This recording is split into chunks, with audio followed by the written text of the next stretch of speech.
주일날 우리가 하나님께 예배드린다는 것은 우리에게 참 특권이지만은 참 축복인 것을 참 믿습니다. 우리 오늘 말씀은 다 함께 일어나셔서 마태복음 16장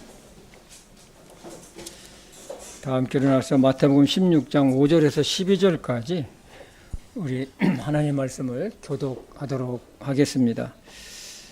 16장 5절부터 읽겠습니다. 그분의 제자들이 건너편으로 갈 때 빵 가져가는 것을 잊었더라.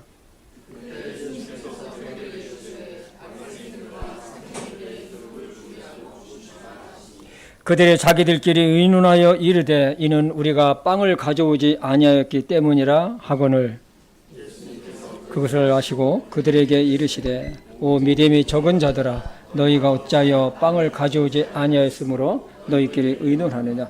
너희가 아직도 깨닫지 못하느냐. 빵 5개로 5,000명이 먹고 너희가 몇 바구니를 거두었으며 빵 7개로 4,000명이 먹고 너희가 몇 바구니를 거두었으니 내가 빵에 관하여 너희에게 그것을 말하지 아니하고 너희가 바리새인들과 사두개인들의 누룩을 조심하라고 말한 줄을 어찌 너희가 깨닫지 못하느냐 하시니 그제야 그들이 그분께서 빵의 누룩이 아니라 바리새인들과 사두개인들의 교리의 누룩을 조심하라고 명하신 줄을 깨달으니라. 아멘. 살아계신 하나님 아버지, 참 우리가 또 주님께 허락하신 참 주일을 또 주님의 몸된 교회에 모여서 우리를 구원하신 하나님을 또 찬양하며 예배할 수 있도록 우리의 마음과 몸을 인도해 주신 것을 감사합니다. 오늘 예배를 축복해 주시고 또 하나님께만 오로지 영광이 되고 또 우리들에게는 한량없는 복되고 은혜스러운 이 시간이 될 수 있도록 축복해 주시옵소서. 성령 하나님께 이 모든 것을 의탁하오며 예수님의 이름으로 기도했습니다. 아멘. 2주 전에 좀 매주 목요일마다 10월 스쿨 신호 예배를 좀 인도하고 있는데 복음이라는 주제로 그 말씀을 전한 적이 있습니다. 그 옛날이나 지금이나 하나님의 바른 말씀 위에 바른 믿음이 아니면 모든 종교적인 행위는 헛것이 됩니다. 하나님과 예수 그리스도의 이름을 부르지만 그러나 그것은 자기 자신을 위한 종교지 하나님과는 아무 상관이 없다는 것이죠. 특히 천주교에서 시행하고 있는 칠성례 제도는 태어날 때부터 죽을 때까지 이러한 성례를 통해서 사람을 붙잡아두고 있는 것이 현실입니다. 첫 번째는 뭐냐면 세례입니다. 이 세례를 받아야만 원죄와 자범죄로부터 용서를 받는다고 말하고 있습니다. 세례라는 의식으로 죄가 용서함 받는 것이 아니고 예수님의 보혈, 예수님의 피로 말미암아 죄가 용서함을 받습니다. 세례나 침례가 아니죠. 두 번째로는 천주교에서는 성체, 성사라는 것이 있습니다. 미사 때마다 이 신부가 사제가 손으로 빵 조각을 떼어서 신도들에게 입에다 넣어주는데 이것을 먹음으로 말미암아 영생체를 내 몸에, 내 안에 모신다고 생각을 합니다. 그래서 이 빵을 먹음으로 그리스도의 몸과 피를 받아들여서 하나님과 일체를 이룬다고 말합니다. 그러니 얼마나 거룩하고 엄숙하게 그 의식에 생각하고 임하겠습니까? 예수님과 연합이 되기 위해서는 하나가 되는 것은 자신이 죄인인 것을 회개하고 예수 그리스도를 자신의 구주로 영접할 때에 예수님과 하나가 되는 것입니다. 그리고 세 번째로는 뭐냐면 견진성사가 있어요. 견진성사는 뭐냐면 세례를 재확인하는 의식이라고 합니다. 이마에 기름으로 십자 표시를 하는 의식이죠. 그러니까 견진성사를 통해서 성령님의 은총을 더욱 풍부하게 받아서 그리스도의 완전한 제자가 되도록 하는 성사라고 말합니다. 여러분, 이마에 십자 표시한다고 성령님의 은총을 받을까요? 그렇지 않습니다. 네 번째로는 여러분이 너무나도 잘 아는 고해성사가 있습니다. 가톨릭 신자는 반드시 고해성사를 정기적으로 해야 돼요. 죄사함의 권한을 위임받은 신부가 예수 그리스도의 대리자로서 고해성사를 하는 사람의 죄를 용서해 준다는 것이에요. 여러분, 신부도 죄를 회개하고 구원받아야 할 사람입니다. 다섯 번째는 결혼 성사가 있어요. 가톨릭 신자는 결혼은 반드시 사자 앞에서 행해야 한다고 가르치고 있습니다. 즉 신부는 그리스도와 천주교의 공동체의 대표자로서 공적 증인이 되어서 그리스도의 대리자로서, 이게 왜 자꾸 대리자라는지 모르겠어요, 사람들. 신부가 어떻게 대리자입니까? 예수님의 대리자. 결혼을 축복해주고 혼인미사를 거행할 수 있다고 말합니다. 여섯 번째로는 신품성사가 있어요. 이것은 그리스도의 권한을 맡기는 사제에게, 신부에게 내려주는 성사입니다. 그래서 여러분 가끔 가다가 가톨릭 대학에 보면은 이 신품성사를 할 때 보면 하얀 가운을 입은 신부들이 땅바닥에 바짝 엎드려가지고 두 손을 뻗쳐가지고 있는 게 있습니다. 이때는 나라는 사람이 엎드렸지만 일어날 때는 다시 사제로서 하나님의 그 중보자로서 다시 태어난다고 그렇게 믿고 그렇게 의식을 행합니다. 여러분, 사람이 다시 태어나는 것, 거듭나는 것은 이런 의식이 되는 것이 아니라 예수 그리스도를 믿음으로 말미암아 거듭나는 것입니다. 마지막으로 보면 종부성사, 병자성사가 있습니다. 임종 직전에 교회 이름으로 모든 죄를 사해 줄 수 있다고 합니다. 그래서 신부가 이마에다가 안수하고 그리고 손이나 이마에다가 기름으로 십자 표시를 하면서 이 종부 성사를 하는 것을 보게 됩니다. 그래서 위로해 주고 치유와 부활의 소망을 갖게 한다고 합니다. 이것뿐인가요? 마리아를 숭배합니다. 마리아는 평생 동정녀했다고 하는데 이 말씀은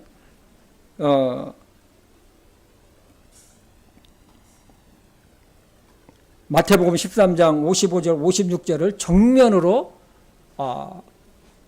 거부하는 그런 내용입니다. 야고보와 요새, 시몬, 유다가 있고 복수의 여동생이 있다고 마태복음 13장 55절에 기록되어 있습니다. 천주교에서는 이들이 사촌동생이라고 우깁니다. 그러니 여러분, 그리고 이 마리아는 하나님의 중보자라고 얘기를 합니다. 성경에는 없어요. 디모데전서 2장 5절에 보면 예수 그리스도가 하나님과 우리의 중보자라고 분명하게 기록되어 있습니다. 마리아가 아니에요.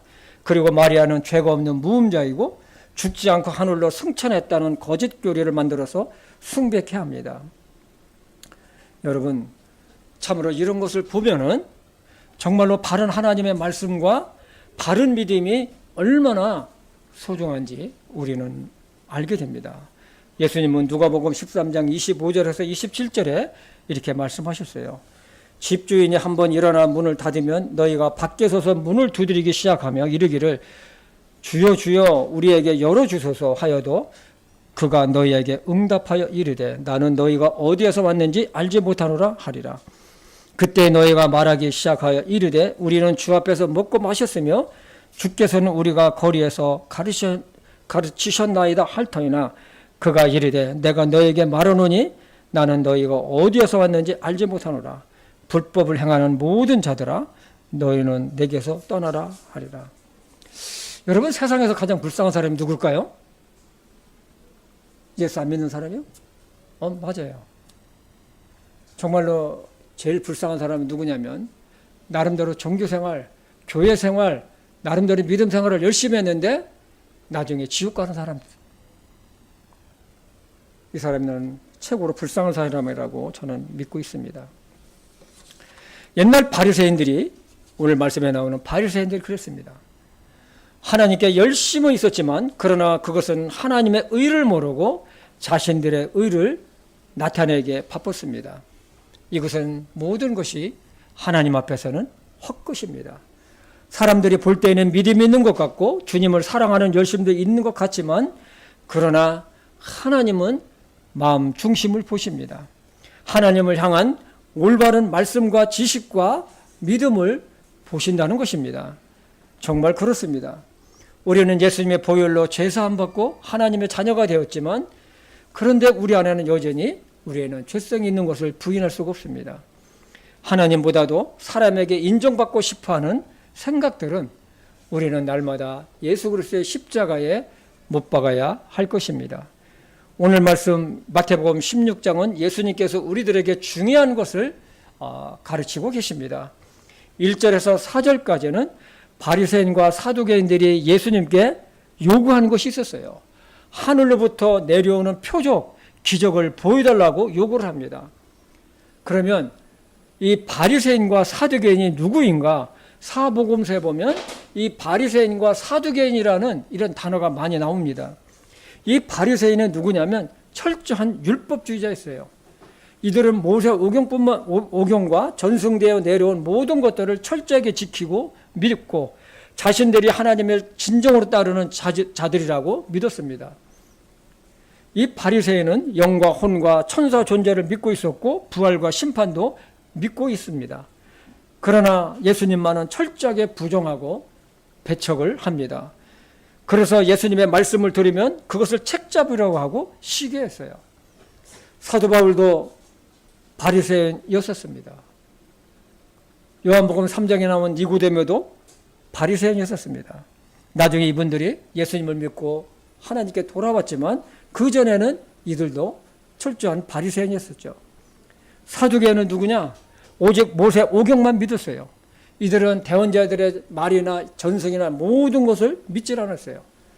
영혼도 믿지 않고 영과 혼도 믿지 않고 부활과 심판도 믿지 않았습니다.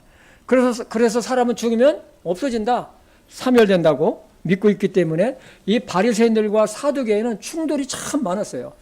이게 무슨 충돌이냐? 이 교리적인 충돌이었었어요. 그러나 이들은 예수님을 죽이고자 하는 데는, 예수님을 책잡기 위해서는 아주 하나가 됐어요. 한 통속이 됐어요. 그리고 이들은 기득권자였었어요. 정치적으로나 경제적으로나 당시에 군립하는 세력들이었었습니다. 이렇게 바리새인이나 사두개인들은 서로 교리적으로 충돌하는 사이였었지만 예수님을 배척하고 죽이려는 데는 서로 하나가 되었습니다. 이들은 메시아에 대한 소망도 없었고 예수님으로 인해서 자신들의 기득권을 잃을까 봐 아주 염려를 했던 무리들이었습니다. 오늘 말씀도 보면 이들은 예수님께서 하나님으로부터 오는 표적을 보여달라고 한 것은 목적이 있었어요. 그것은 예수님을 시험하기 위해서 하늘로부터 오는 표적을 구했던 것입니다. 또 해보라는 것이죠. 그런데 여러분, 마태복음 9장에 보면 예수님께서 마귀 들려 말을 하지 못하는 자를 아주 고쳐주시는 사건이 있어요. 그것을 본 바리새인들이 뭐라고 한 줄 아십니까? 하나님께 영광을 돌리는 것이 아니라 예수가 마귀들의 통치자를 통해서 마귀를 내쫓았다. 말도 안 되는 말로 예수님을 그렇게 폄하를 해버렸습니다. 오늘 말씀에 예수님은 바리새인과 사두개인들이 하늘의 표적을 구했을 때에 단호하게 책망하시면서 이런 말씀하셨어요. 마태복음 16장 4절에 보면 악하고 음란한 세대가 표적을 구하나 대언자 요나의 표적 외에는 아무 표적도 그 세대에게 주지 아니하리라 하시고 그들을 남겨둔 채 떠나가시니라. 한마디로 예수님은 너희는 나하고 상종할 가치가 없는 자라는 것입니다. 하나님의 말씀에 대한 관심도 없고 메시아에 대한 관심도 없고 오직 이적 기사에만 관심이 있고 사는 악하고 음란한 세대라는 것입니다. 오늘날은 어떨까요? 그때보다 더하면 됐지 오늘날도 옛날 못지않지 않습니다. 오늘날도 영적으로 악하고 음란한 시대임을 우리는 부인할 수가 없습니다. 하나님을 믿는다고 하지만 기복신앙이 너무나도 많습니다. 혹시 우리들에게도 기복신앙이 있지는 않습니까? 교회 생활하는 목적은 복을 받기 위해서 또는 자신들의 물질적인 욕구나 자신의 소원 성취를 위해서 우리 교회는 한 분도 없는 줄 저는 믿고 있습니다. 주님을 사랑하고 교회를 사랑하고 영혼을 사랑해서가 아니라 자신을 위한 것들이 있는 사람들이 있다는 것입니다. 바리새인과 사두개인들은 하나님의 뜻이나 의를 모르고 자기의 의를 열심히 드러냈어요. 예수님은 하늘에서 내려온 표적을 구하는 바리새인과 제자인들에게 핵심적인 말씀을 하고 떠나가셨어요. 그것은 바로 요나의 표적입니다. 요나가 물속에 뱃속에 들어갔다가 3일 만에 나온 사건을 우리는 잘 알고 있어요. 이것은 예수님의 죽으심과 3일 후에 부활하심을 잘 말씀해 주는 그런 사건입니다. 예수님은 이 표적 외에는 너에게 보여줄 것이 없다고 말씀하셨어요. 저는 이 말씀을 참 묵상하고 준비하면서 예수님의 마음을 한번 생각해 보세요. 그들의 마음 상태를 아시고 얼마나 안타깝고 답답하셨을까. 정말 목사로서도 사람들을 볼 때에, 믿지 않는 사람들을 볼 때에 어떤 때는 너무 답답할 때가 있어요. 왜 저렇게 사나. 조금 있으면 죽어 멸망할 건데, 저만한 물질도 가져가지 못할 건데 죽자 사자하고 그렇게 악을 쓰면서 그렇게 열심히 살아가고, 그래서 예수님 믿고 구원받고 교회 좀 나오라고 해도 너 땡큐는 거죠. 답답합니다.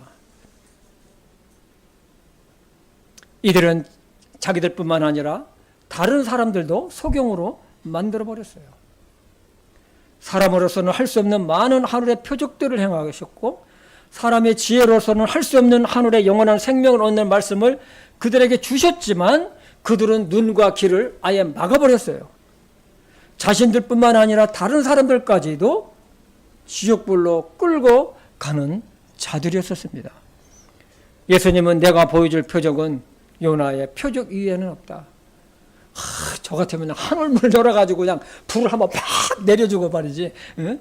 막 죽였다가 다시 그냥 딱 살려가지고. 그래도 안 믿을래? 하고 싶은데 예수님은 요나의 표적밖에 볼 것이 없다. 그것이 진정으로 네가 살 길이다. 응? 네가 구원받고 살 길이다. 응? 요나의 표적은 복음입니다.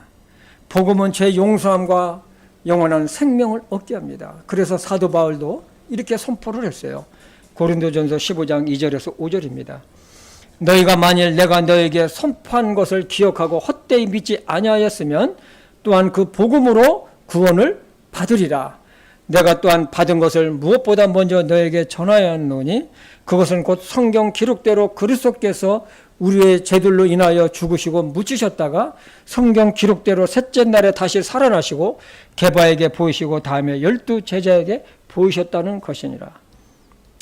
이제 예수님은 제자들을 데리고 갈릴리 호수 건너편으로 가실 때에 제자들에게 바리새인들과 사두개인들의 노력을 조심하라고 오늘 본문 말씀에 하셨습니다. 이 말씀을 들은 이 제자들은 고민에 빠졌어요. 왜 고민에 빠졌느냐? 빵을 가져오지 않은 것이 번뜩 생각이 났습니다. 그래서 제자들은 예수님의 말씀을 듣고 이렇게 반응을 해요. 마태복음 16장 7절이죠. 그들이 자기들끼리 의논하여 이르되 이는 우리가 빵을 가져오지 아니하였기 때문이라 하거늘. 제자들은 예수님께서 말씀하시는 걸 이해를 못했어요. 누룩하니까 이들은 빵을 생각하고 한 거예요. 그래서 바리새인과 사두개인들이 잘못된 교리와 이런 것들을 조심하라고 그런 누룩이라고 말씀했더니 이들은 어떻게 생각합니까? 그걸 빵으로 생각을 했던 것이죠. 예수님은 이러한 생각을 하고 있는 모습을 보시고 책망을 하시죠.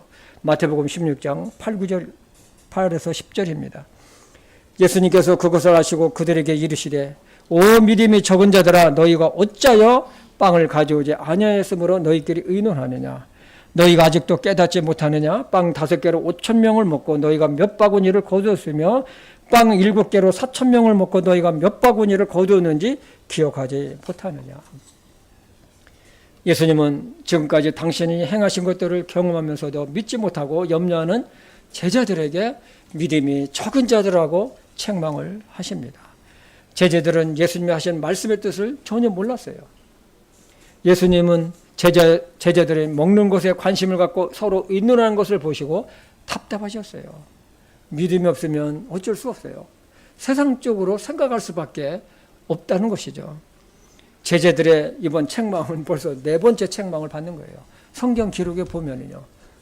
마태복음 6장에서 보면 먹을 것과 입을 것을 염려하는 것을 책망하셨어요. 공중에 나는 새도 보고 들에 핀 백합화도 내일 아궁에 던져질 들풀도 하나님께서 먹이시는데 하물며 너희는 더 잘 입히지 않겠느냐. 이 믿음이 적은 자들아. 두 번째로는 예수님은 제자들에게 갈릴리 호수를 함께 갈릴리 호수를 건너가시는데 큰 폭풍이 일죠. 제자들은 두려움에 떨었어요. 제자들은 예수님께 소리를 질렀습니다. 주여 우리를 구원하소서. 우리가 죽나이다. 당시 예수님은 배 안에서 주무시고 계셨거든요. 예수님은 일어나셔서 제자들을 책망하셨어요. 오 믿음이 적은 자들아, 어찌하여 너희가 두려워하느냐. 여러분 믿음이 없으면 두려울 수밖에 없어요. 세상에. 여러분 세상이 얼마나 큽니까? 그죠? 주님을 신뢰하지 못하면 세상의 온갖 것들로 인해서 염려와 두려움을 갖게 된다는 것을 우리는 보게 됩니다. 세 번째를 보면 요한복음 14장 31절에 제자들은 한밤중에 바다 위를 걸어오시는 예수님을 보았어요. 아, 영이다. 개혁성경에는 뭐 유령이다 이렇게 번역을 하더라고요. 뭐 유령이다. 뭐 우리 토속적인 걸로 하면 아, 귀신이다. 뭐 이렇게 얘기했겠죠. 예수님은 제자들에게 나니 두려워하지 말라. 그 이야기를 들은 용감한 누가 있습니까? 베드로가 있잖아요. 아, 주시면은 무리를 걸어서 주님께 오라고 나한테 명령해 주십시오. 베드로 대단해요. 그러니까 뭐 하라. 그랬더니 겁도 없는 이 베드로가 물에 탁 내려갔어요.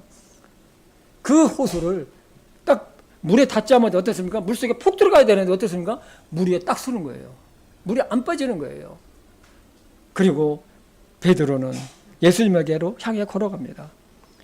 인류 역사상 우리를 최초의 인간은 누구냐? 이거 시험 문제 나오니까 꼭 기억하세요. 네? 바로 베드로예요. 그런데 조금 걸어가다 보니까 어떻습니까? 갑자기 강한 바람이 불면서 파도가 이런 것 같아요.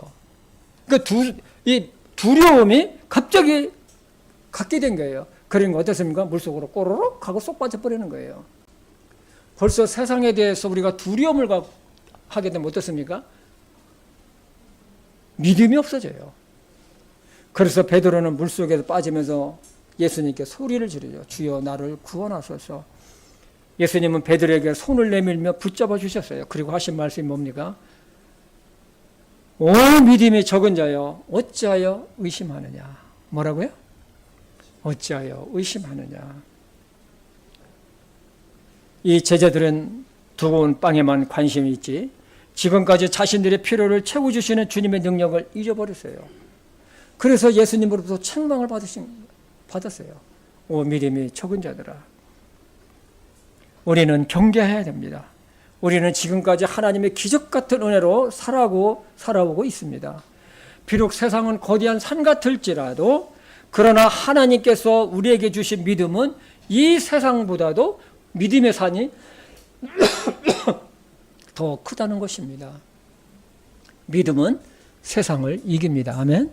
그렇기 때문에 이 세상에 있는 이 산이 아무리 높다 치더라도 하나님께서 우리에게 주신 믿음은 이 세상의 산보다도 더 크다는 것을 잊지 마시기를 바랍니다. 그리고 우리는 제자들처럼 예수님을 향한 믿음을 스스로 작게 여기지 않았으면 좋겠습니다. 우리가 가진 관심이 우리의 믿음을 말해줍니다. 제자들이 빵에만 관심을 두었다는 것은 그들이 믿음이 없음을 말해주는 것처럼 우리가 무엇에 관심을 두느냐가 우리의 믿음이 어떠하냐를 말해주는 것입니다.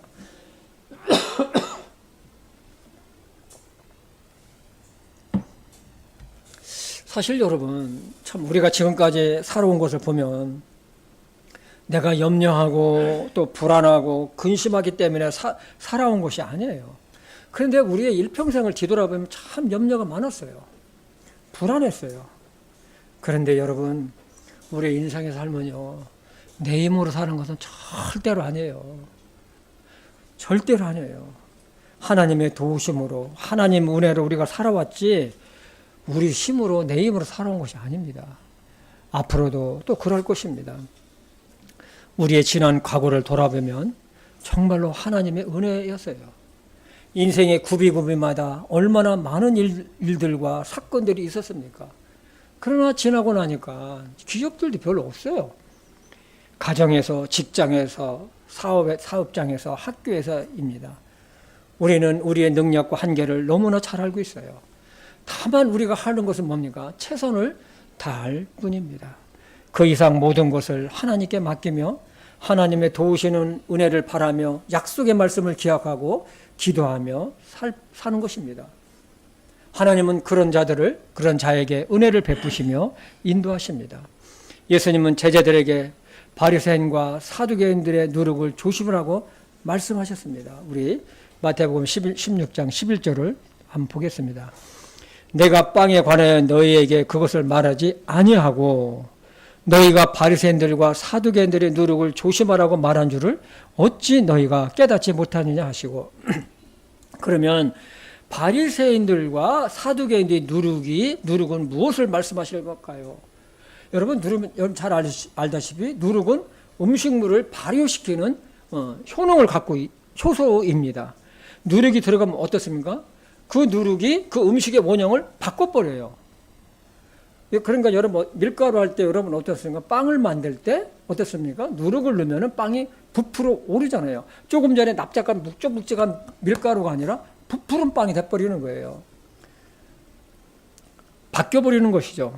그래서 이것을 하나님의 말씀으로 예수님께서 말씀하신 것이 뭐냐 하면 잘못된 교리, 교훈, 전통 등은 작은 누룩들이지만 그것이 빵 전체를 부풀게 하는 것처럼 모든 것을 바꿔버린다는 것입니다. 하나님은 이스라엘 백성들이 이집트에서 출애굽하기 전에 너희는 너희 집안에 있는 모든 누룩들을 제거하라고 말씀하셨어요. 이것은 이집트의 우상숭배와 죄 그리고 모든 잘못된 것을 없애버리고 나오라는 것입니다. 사도 바울은 고린도 교회 성도들의 잘못된 교리와 생활 등을 책망하면서 누룩을 들어서 사용을 했어요. 고린도전서 5장 7절입니다. 같이 읽어요. 시작.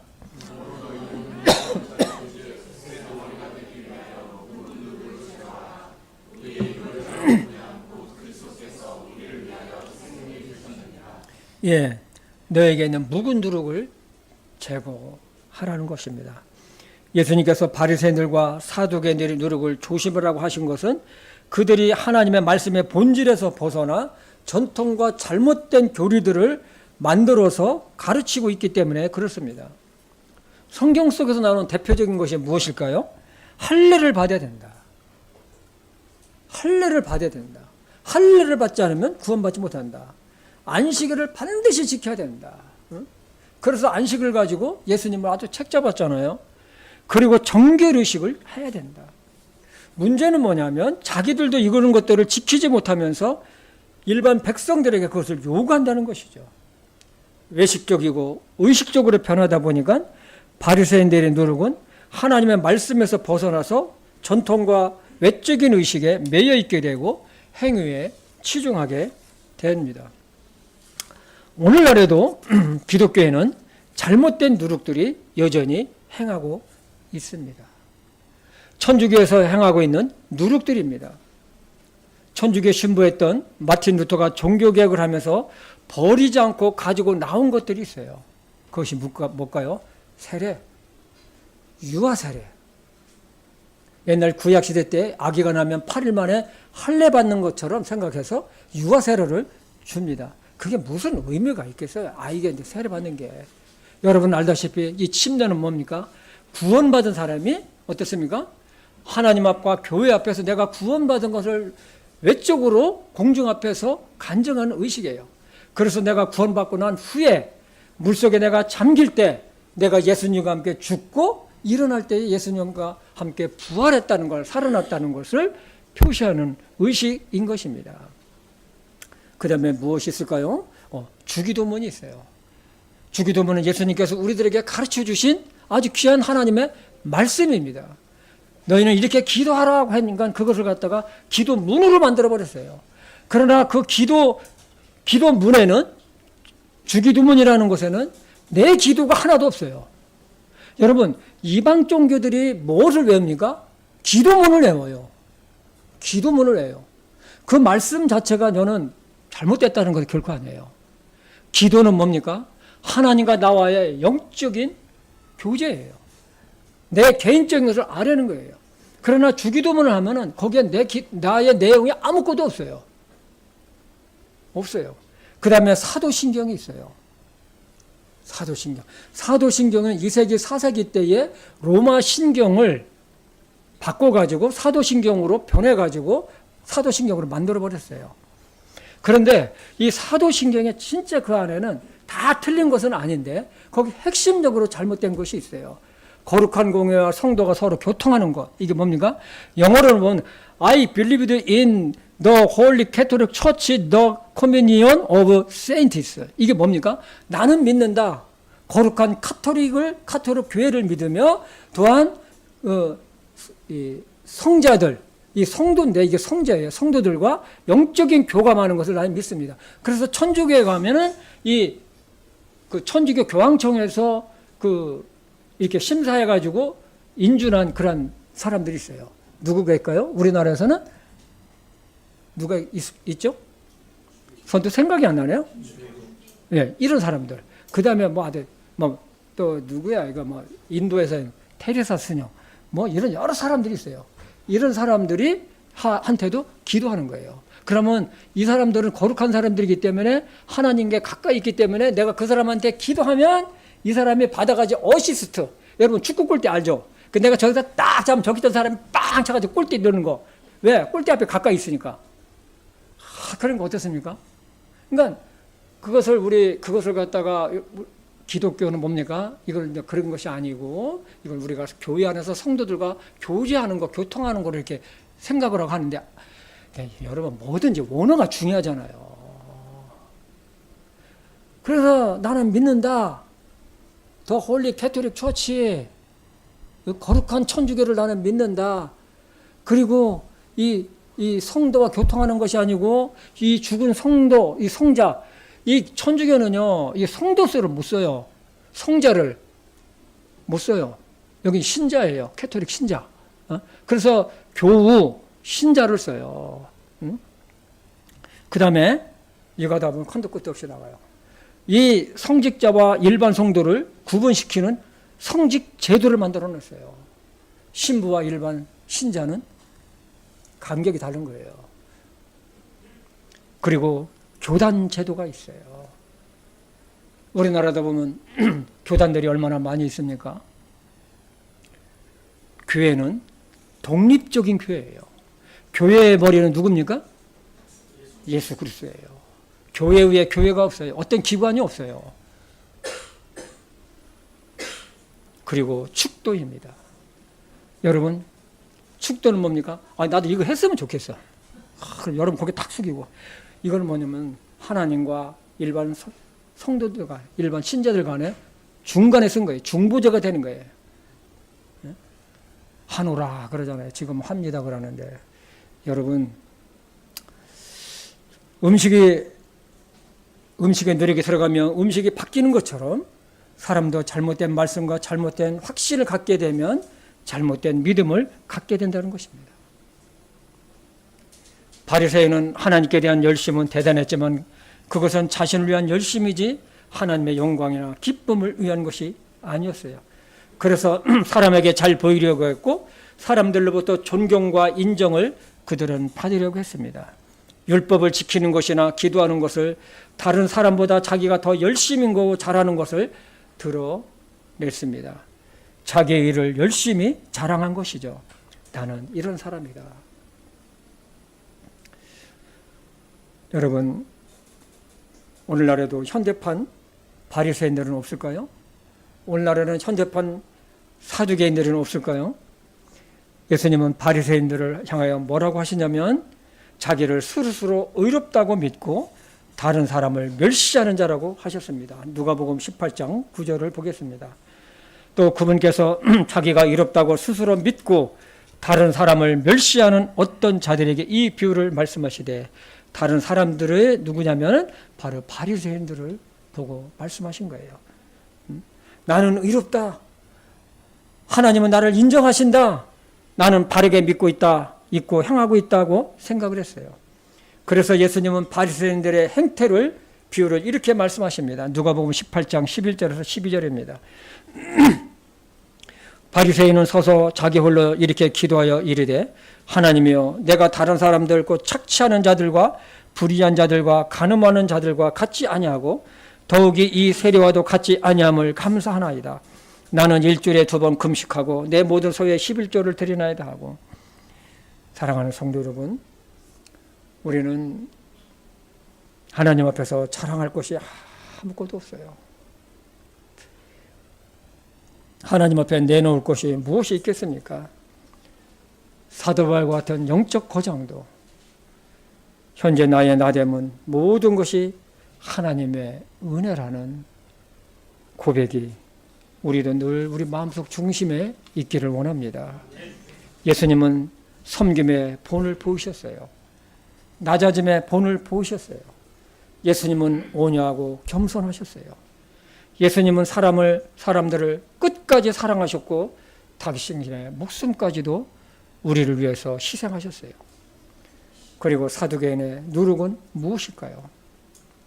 당시 이들은 집에 세력이 있었어요. 이들은 죽으면 모든 것이 없어진다고 믿고 있었어요. 오늘날에도 교회를 다니지만 이런 사두개인과 같은 부류들이 있습니다. 겉으로는 신앙생활하는 것 같고 같지만 그러나 하나님 말씀을 다 믿지를 않아요. 다 믿지를 않아요. 미국 뉴욕에 그 유니온 신학교가 있어요. 뉴욕 맨하탄에 굉장히 오래된 신학교예요. 근데 그 신학교는 예수님의 동정녀 탄생도 안 믿고 예수님의 부활도 안 믿어요. 신학교가 엄청나게 커요. 엄청나게 커요. 여러분이 알다시피 미국의 그 하버드나 예일대나 콜롬비아 대학이나 이런 대학들은 전부가 신학교에서 시작이 됐어요. 신학교에서. 근데 요즘 어떻습니까? 신학교는 조그마해졌고 그런 데서 뭐가 생겼습니까? 자유주의 신학이 굉장히 발전되어 있어요. 그래서 여기서 뭐가 나옵니까? 좌파가 굉장히 극성을 부려요.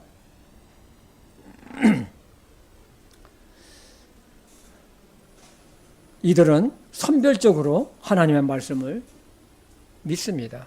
그래서 생각하는 것이나 행동은 세속적이요 현실주의자라고 할 수 있습니다. 그들의 생각이나 행함에서 예수 그리스도의 증거를 찾을 수가 없어요. 정말로 하나님의 심판을 믿는다면 그렇게 할 수가 없어요. 천국과 지옥이 있음을 믿는다면 현세를 그렇게 사랑하고 물질 우선주의로 살아갈 수가 있을까요? 자신의 이익을 위해서라면 기꺼이 믿음의 삶을 포기하는 자, 현대판 사두개인일 것입니다. 예수님의 말씀을 들은 제자들은 깨달았습니다. 마태복음 16장 12절입니다. 그제야 그들이 그분께서 예수님께서 빵의 누룩이 아니라 바리새인들과 사두개인들의 교리의 누룩을 조심하라고 명하신 줄을 깨달으니라. 우리는 주님을 사랑하고 있고 하나님의 말씀을 믿고 있습니다. 그런데 정말 우리는 수시로 우리 자신을 돌아보고 경계를 해야 될 것입니다. 하나님은 마음 중심을 보십니다. 하나님은 의식적이고 형식적인 것을 배척하세요. 아무리 엄숙하고 경건하게 드리는 것 같아도 하나님은 마음 중심을 보십니다. 무엇보다도 하나님은 당신의 말씀에 근거한 믿음을 보십니다. 그리고 그 믿음에 합당한 행위, 즉 열매를 보십니다. 예수님은 마태복음 7장 16절에 보면 열매를 보고 그 나무를 안다고 그랬어요. 정말로 우리가 성경적인 믿음을 갖고 있고 성경적인 교회를 다니고 있고 성경적으로 내가 믿고 있다 치더라도 내 행함이 그것을 받침을 해줘야 된다는 거예요.